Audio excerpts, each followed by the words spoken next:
नमस्कार, आप सभी का स्वागत है मिशन जॉब स्टडी के यूट्यूब चैनल पर। नंबर सिस्टम का मैथ्स का हमारा सेशन रहेगा पार्ट नंबर 2। ये सेशन जो है हमारा बिल्कुल जीरो लेवल से, इसमें हम आपको बिल्कुल जीरो लेवल से हाई लेवल तक सिखाएंगे। बिल्कुल बेसिक कॉन्सेप्ट हम इसमें समझा रहे हैं।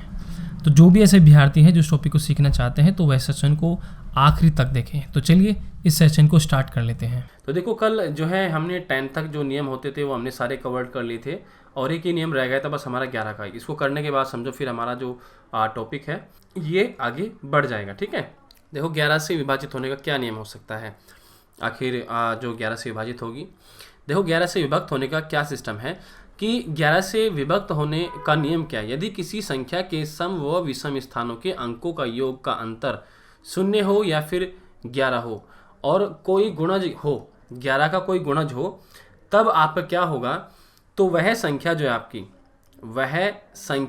आपकी वह 11 से आपकी विभाजित हो जाएगी। हमसे ये कह रहा है, ठीक है, वो क्या हो जाएगी भाई, आपकी 11 से विभाजित हो जाएगी। फॉर एग्जांपल देख लीजिए, यहाँ पर ध्यान से देखिए, हमारे पास 1331 एक संख्या है, ठीक है। इसके सम स्थान कौन से हैं, देखो सम स्थान ये हो गया और विषम स्थान ये हो गया। तो सम स्थान पर क्या क्या था भाई, 3+1 था, ओके, 3+1 था। और विषम स्थान पर भाई क्या था, 1+3 था। इसका भी योग 4 है, इसका भी योग 4 है, अंतर किया दोनों, कितना आ गया, 0। तो यानी कि ये पूरी की पूरी संख्या जो है हमारी किससे विभाजित होगी, हमारे 11 से विभाजित हो जाएगी। ठीक है ये 11 का नियम है। ठीक है, ऐसे आप इसमें देख सकते हैं। जैसे मान लीजिए जो भी विषम स्थान है ऐसे करके एक छोड़ दीजिए, ऐसे करके आप चेक कर सकते हैं। ठीक है, ऐसे आपने करना है, तो ये 11 का नियम हो जाएगा। तो ये सब होने के बाद अब आता है जो नंबर सिस्टम का, जो संख्या पद्धति के जो मेन जो है सूत्र है वो क्या क्या रहेंगे यहाँ पर। ठीक है, ये सबसे इंपॉर्टेंट रहेगा अभी तक, क्योंकि मान लीजिए अभी जो पीछे बताया गया है वो संख्याओं के बारे में आपको बताया गया है, विभाज्यता का नियम आपको बताए गए, लेकिन यहाँ पर ये आपके बहुत काम आएंगे। हालांकि मैं आपको साफ साफ बताऊंगा, देखो अभी मैं पिछले अगर किन्हीं भी एग्ज़ाम को देखता हूँ तो इस टॉपिक से बहुत ही कम प्रश्न पूछे गए हैं, लेकिन ऐसे में एग्जामिनर कभी भी पूछ सकता है, लेकिन हमें संख्याओं का ज्ञान तो होना ही चाहिए। ठीक है, इसलिए हमको टॉपिक करना होगा, क्योंकि वो कभी कभी पूछ भी लेता है। तो पहला फॉर्मूला है आपका कि प्रथम n प्राकृत संख्याओं का जो आपको, देखो जितने भी फॉर्मूलाज लिखे हैं सभी विद्यार्थी जल्दी से इन फॉर्मूलाज को जो है जल्दी से अपनी कॉपी में लिख लीजिए सभी विद्यार्थी। ओके, ये आपके प्रथम n प्राकृत संख्याओं का योग है, जिसमें n जो है प्रथम प्राकृत संख्या है, मान लीजिए 50 तक है या 100 तक है, तो n जो है आपके वो 100 या 50 होंगी। ठीक है, फिर आपको n × n+1/2 लगाना है, तो उन सभी संख्याओं का योग आपके पास निकल जाएगा। यदि आपके पास मान लीजिए कोई आपसे कहे भाई 2 से लेके 50 तक की सम संख्या को योग बताओ भाई क्या होगा, तब आपको क्या करना है, n की वैल्यू आपको पता ही होगी, है ना, पदों की संख्या जो भी हमारी होगी, तो n × n+1 हो जाएगी।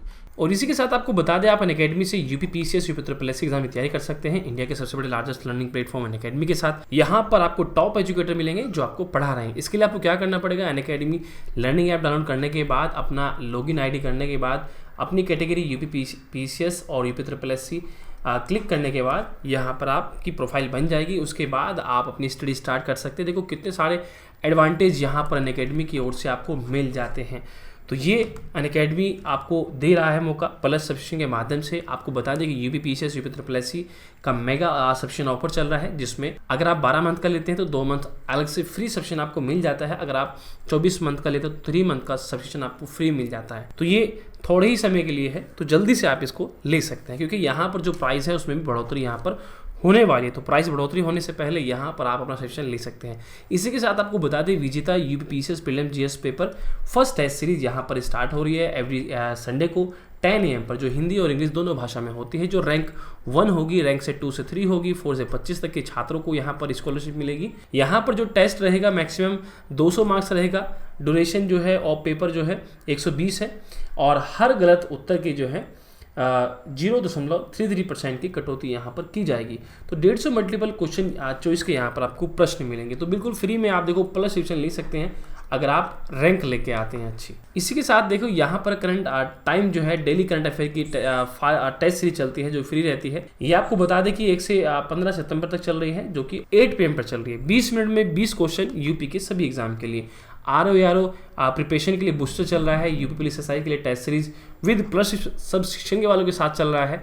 यहाँ पर 20 क्वेश्चन रहेंगे, ड्यूरेशन 30 मिनट रहेंगी, लक्ष्य यूपीएसएस प्रीलिम्स बूस्टर रहेगा, प्रारंभिक UP triple SC lower PCS test series रहेगी, और इसी के साथ देखो Pragati UP PCS RO ARO prelims booster रहेगा। साथ ही साथ देखो बैच कोर्स भी चल रहे हैं। तो इसी के साथ देखो यूपी पीसीएस मेंस ऑप्शनल के लिए चल रहा है, और आपका कंप्लीट कोर्स चल रहा है यूपीएसआई के लिए। लक्ष्य यूपीएससी 2022 चल रहा है, 12 महीने में प्रारंभिक और मुख्य परीक्षा की पूर्ण तैयारी यहाँ पर कराई जा रही है।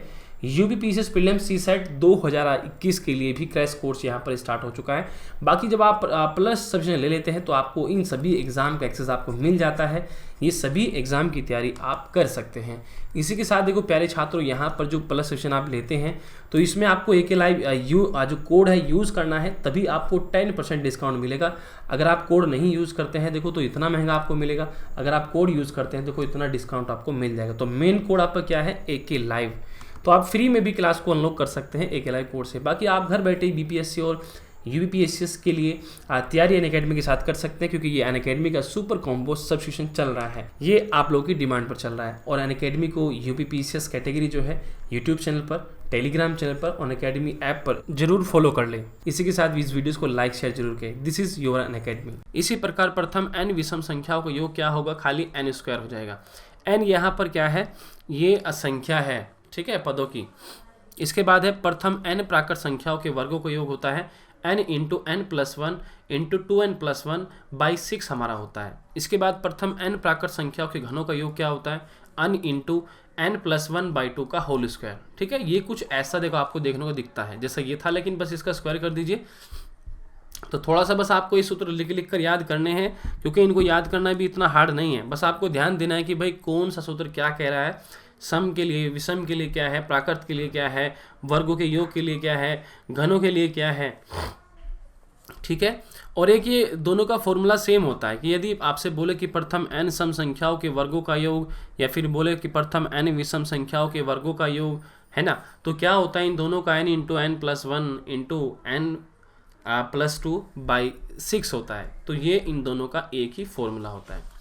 ठीक है भाई सभी अभ्यर्थी, और देखो आप सभी अभ्यर्थी से मेरी रिक्वेस्ट है कि जितने भी नए अभ्यर्थी जुड़ रहे हैं चैनल को सब्सक्राइब करें, और बेल आइकन दबाने के बाद नोटिफिकेशन ऑन कर ले, आल पर टिक करें। देखो कोई भी नोटिफिकेशन नहीं तो आपको नहीं मिलेगा अगर आप बेल आइकन नहीं दबाते हैं। ठीक है, और इस वीडियोस को लाइक और शेयर जरूर करना सभी अभ्यर्थी। ठीक है, चलिए आगे बढ़ते हैं। इसके बाद फिर आता है कि n पद ज्ञात करने के लिए सूत्र।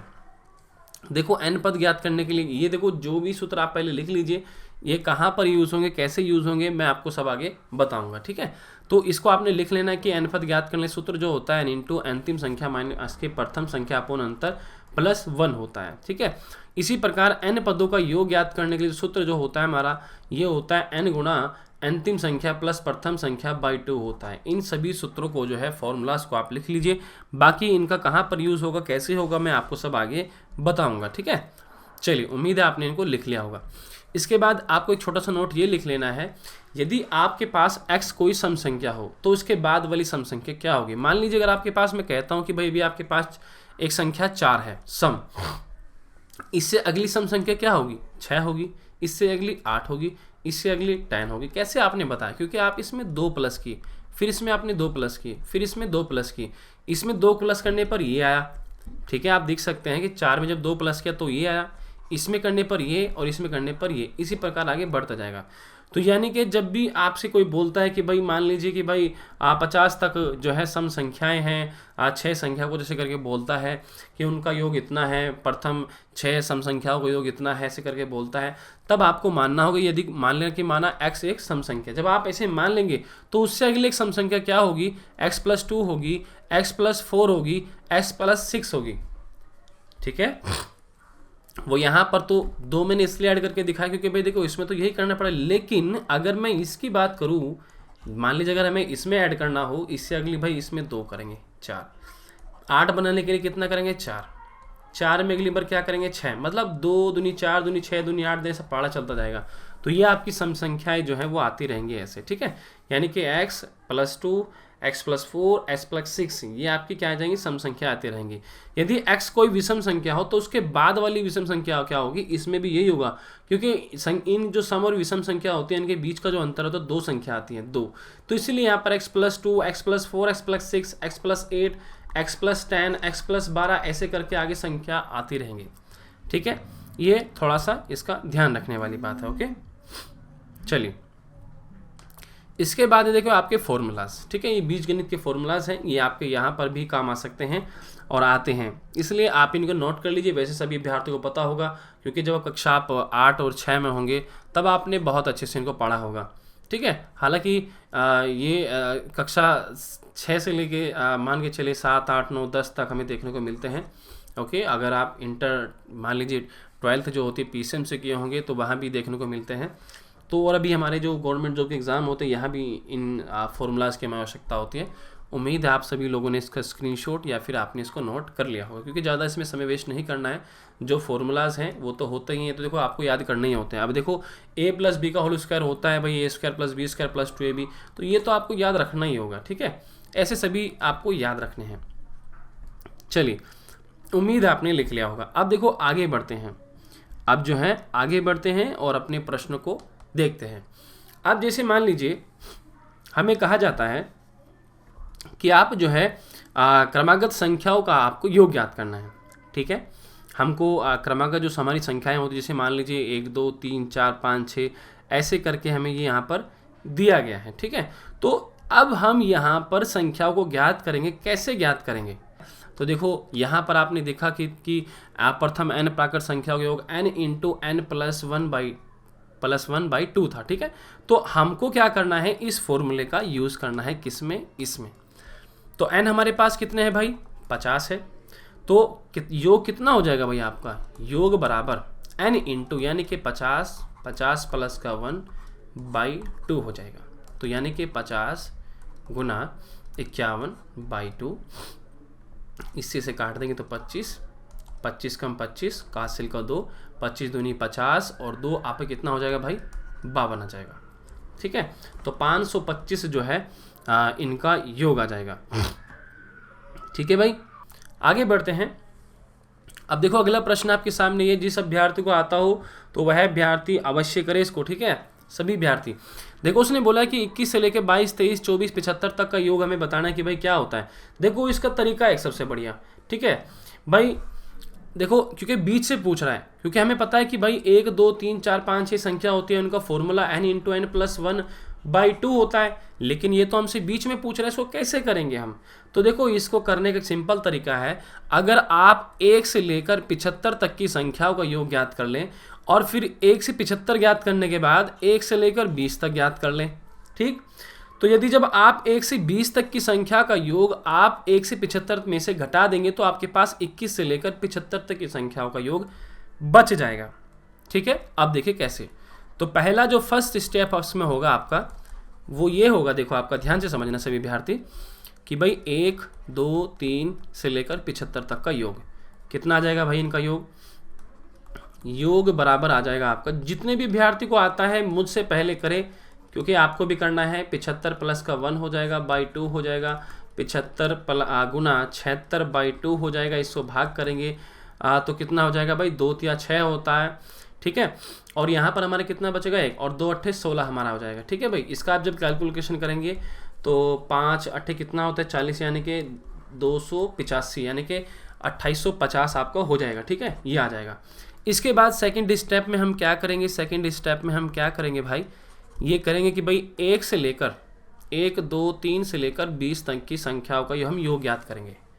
ठीक है, 1 से लेकर 20 तक की संख्याओं का हम योग ज्ञात करेंगे। कैसे करेंगे? योग बराबर, क्योंकि n पद हमारे पास कितने हैं? 20 है अभी, तो यानी कि 20 × 20 + 1/2 कितना हो जाएगा भाई आपका? ये हो जाएगा 20 × 21/2। इससे से भाग करेंगे तो कितना आ जाएगा? 10, यानी कि 210 आ जाएगा।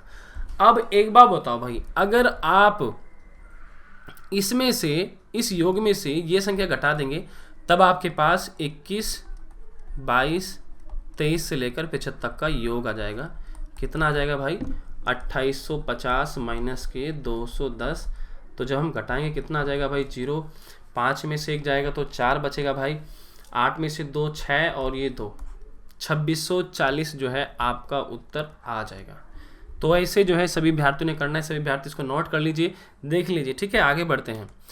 अब देखो इसमें कहा गया है कि जोड़ी गई संख्या में कोई संख्या ज्ञात करना।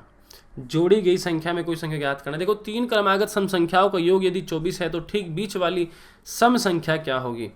देखो एक बात का आपको विशेष ध्यान रखना है, यदि क्रमागत n संख्याओं का योग ज्ञात हो आपके पास तो ठीक बीच वाली संख्या का जो फॉर्मूला होता है वो योग बटा n होता है। मैं क्या बोल रहा हूँ देखो फिर से समझेंगे। मैं कह रहा हूँ यदि क्रमागत n संख्याओं का योग ज्ञात हो, ठीक है, यदि n क्रमागत संख्याओं का योग ज्ञात हो तो ठीक बीच वाली संख्या जो होती है योग बटा n होती है। ठीक, देखो हमारे पास योग दिया गया है कि संख्याओं का योग 24 है। यदि मैं इस 24 को, उसने बोला था कि भाई 3 क्रमागत संख्याएं हैं, तो 3 क्रमागत यानी कि n हमारे पास 3 है। ठीक, तो यदि हमारे पास क्रमागत संख्याओं का यदि योग है तो हम बीच वाली संख्या बता सकते हैं। कैसे बताएंगे, ये फॉर्मूला लगाकर। तो योग 24 था भाई, n से भाग कीजिए, n यानी कि 3 से भाग कर दीजिए, कितना आ जाएगा भाई, 3 अट्ठे 24 आ जाएगा। तो यानी कि ठीक बीच वाली जो संख्या होगी वह है हमारी 8 होगी। क्लियर, उम्मीद है आप सभी लोग समझ चुके होंगे। आगे बढ़ते हैं। इसके बाद है कि 5 क्रमागत सम संख्याओं का योग यदि मान लीजिए 80 है तो सबसे छोटी संख्या ज्ञात कीजिए। देखो आपके पास योग है, चलो भाई योग आपके पास आ गया 80, और सबसे छोटी सम संख्या में बतानी है कौन सी है। 5 क्रमागत सम संख्याओं का योग हमें दिया गया है, किसका। तो सबसे पहले हम क्या करेंगे, जब 5 संख्या हमारे पास है, मान लीजिए 1 2 3 4 5, इन 5 संख्याओं में बीच में भी एक संख्या होगी, तो हम बीच वाली संख्या ज्ञात कर सकते हैं। कैसे ज्ञात कर सकते हैं, बीच वाली संख्या योग बटा n, n कितने हैं 5 है, भाग कर दीजिए भाई, कितना आ जाएगा, 8 एकम 8 आ जाएगा, और 5 छंग 30 आ जाएगा, सॉरी 5 एकम 5 आ जाएगा, बचा 3 और 5 छंग 30 हो जाएगा, तो 16 आ गया। यानी कि 16 जो है वो यहाँ पर है। तो सबसे छोटी पूछी थी, तो भाई 2 घटा दो 14, 2 घटा दो 12, ठीक है, 2 बढ़ा दो 18, 2 बढ़ा दो 20। तो देखो 5 संख्या वो ये थी, ठीक है, जिनका योग 80 था। और सबसे छोटी सम संख्या कौन सी है, 12 है, तो 12 जो है हमारा उत्तर आ जाएगा। तो ऐसे जो है आपने अपने सभी प्रश्नों को सॉल्व करना है। ठीक है भाई सभी विद्यार्थी। तो आज के सेशन में हम ओनली 2 टाइप के प्रश्नों को हल करना सीखें, क्योंकि कुछ फॉर्मूलाज भी हमने आपको बताए हैं। थोड़ा सा उसमें समय लग गया, वीडियो फिर ज़्यादा बड़ा हो जाएगा, तो उसका पार्ट नंबर 3 आएगा। अब उसमें हम आपको प्रश्न को ऐसे ही सॉल्व करना सिखाएंगे।